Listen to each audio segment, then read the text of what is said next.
marche dans l'esprit de la richesse de Jésus-Christ.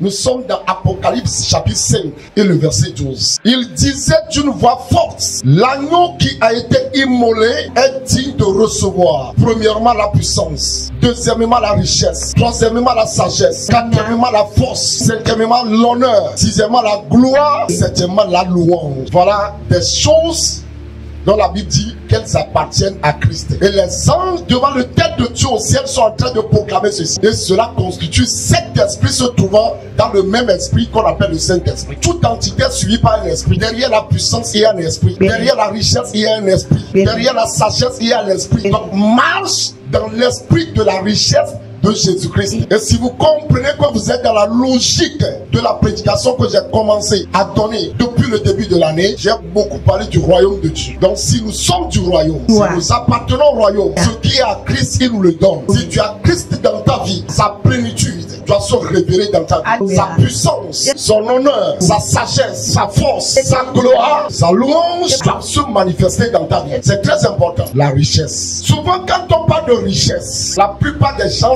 pensent aux billets. Non. À chaque fois qu'on parle de richesse, nous pensons aux billets de banque. Ce n'est pas de ça que Dieu pense. Quand Dieu parle de la richesse, il y a plus grand que les billets de banque. Mais la richesse aussi a un sommet plus haut. C'est la présence de Dieu. Si tu as la présence de Dieu, on dira que tu es riche. Je vous dis, il y a des gens qui ont des multimilliards en billets de banque, mais ils sont les plus malheureux. Je ne les vois jamais comme des riches. Donc on peut avoir des billets de banque, mais cependant être pauvre. La vraie prospérité, la vraie richesse, c'est d'avoir Christ en soi, c'est d'être né de nouveau. C'est quand son âme est sauvée. C'est pourquoi l'apôtre Jean disait à Gaius, je voudrais que tu sois en bonne santé et que tu prospères à tous égards. Comme prospère l'état de ton âme. La vraie prospérité, c'est quand l'âme de quelqu'un est sauvée. C'est quand Christ habite en toi. Quand Christ habite quelqu'un, la personne a commencé à être riche. C'est pourquoi c'est témoigné. La puissance est à Christ. La richesse est à Christ. La sagesse est à Christ. La force est à Christ. L'honneur est à Christ. La gloire est à Christ. La louange est à Christ. Et tout ce qu'il a, puisque nous sommes des fils du royaume, il nous les donne. C'est pourquoi tu ne peux pas être un enfant de Dieu et ne pas manifester la puissance de Christ. Si tu n'arrives pas à manifester cette puissance-là,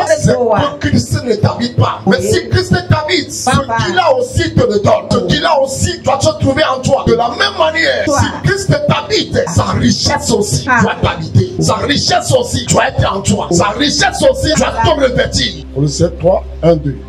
Si donc vous êtes ressuscité avec Christ, cherchez les choses d'en haut où Christ est assis à la droite de Dieu. Attachez-vous aux choses d'en haut et non à celles qui sont sur la terre. Soyez affectionnés aux choses d'en haut. Et quelles sont ces choses-là? Il y a la puissance de Dieu, il y a la sagesse de Dieu, il y a la richesse de Dieu, il y a la force de Dieu, il y a l'honneur de Dieu, il y a la gloire de Dieu, il y a la louange de Dieu. Si vous cherchez les choses du ciel, les billets de la banque vous seront soumis, les choses de la terre vous seront soumises, le matériel sur la terre vous sera soumis. La raison pour laquelle beaucoup d'enfants de Dieu n'arrivent pas à manifester les richesses de ce monde, parce qu'ils n'arrivent pas à chercher les choses d'en haut. À partir du moment où vous êtes affectionnés aux choses d'en haut, lesquelles appartiennent à Christ, qui veut vous donner à toute l'église, les choses de la terre, vous les aurez facilement. Comprendre qu'il n'y a pas de richesse sans Dieu et il n'y a pas de richesse en dehors de Dieu. De la même manière que c'est lui qui donne la vie, c'est lui qui donne les richesses aussi. Je vais mettre ce téléphone-là dans ma poche.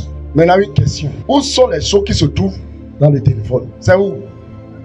Dans la poche avec le téléphone, c'est ça, non? De la même manière, si toi tu as reçu Christ et Christ t'habite, c'est que tout ce qu'il a, c'est en toi.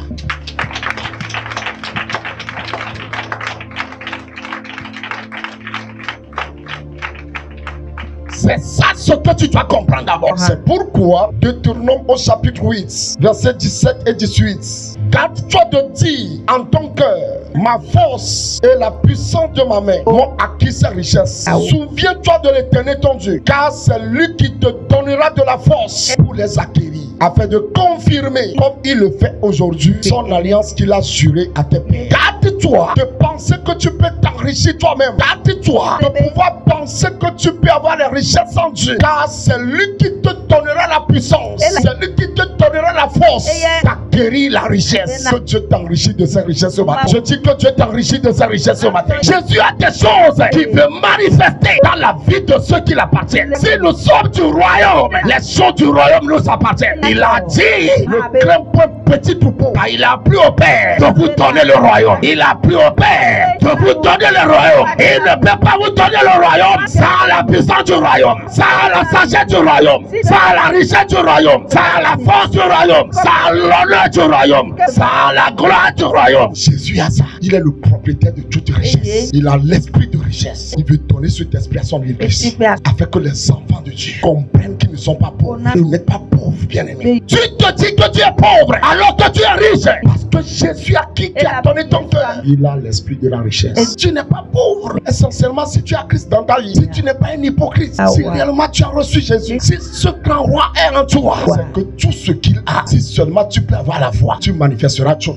Quand on voit ta vie, tu manifesteras la puissance. Que ta foi ne te bloque pas, que l'incrédulité ne vous bloque pas. Tout ce que Jésus a, il vous le donne. Vous êtes des co-héritiers avec Christ du royaume. Il vous a donné le royaume et vous êtes son co-héritier. Ça veut dire ce qu'il a là. Il partage ça avec vous. C'est le moment, bien-aimé. C'est l'année où jamais nous allons manifester le royaume de Dieu sur la terre. C'est l'année où jamais on verra la puissance de Christ en train de se manifester au travers de l'église. Si tu es ici ce matin, cela commence par toi. Reçois ce pouvoir, reçois cet esprit et commence à le manifester dans le nom de Jésus.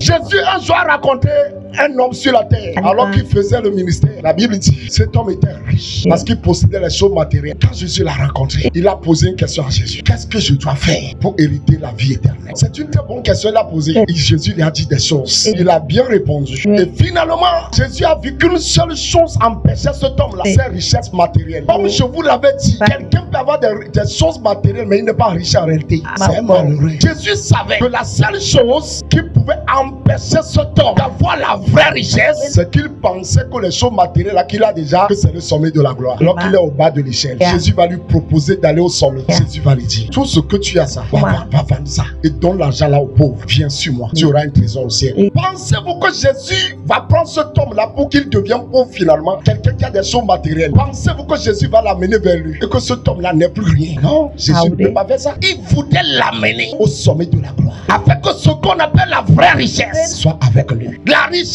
de Dieu ne s'évalue pas en dollars, ne s'évalue pas en euros, pas en CFA. La richesse de Dieu s'évalue en présence de Dieu, s'évalue en présence de Christ. Si tu as Christ, tu as toutes les richesses. Ce qui te préoccupe maintenant, par ta foi, manifeste ça. Marche dans cet esprit-là. Il faut que tu aies la foi comme ça. Christ a l'esprit de richesse. Il m'a donné cet esprit. Cet esprit-là m'habite. Je suis rempli de cet esprit. Je marche dans cet esprit. Et tout ce que tu feras aura la bénédiction de la richesse. Et tu seras en train de manifester aussi les choses matérielles qui auront aussi la richesse de Dieu. Que le Saint-Esprit te fortifie. Que la main de Dieu repose sur toi. Tu n'es plus pauvre.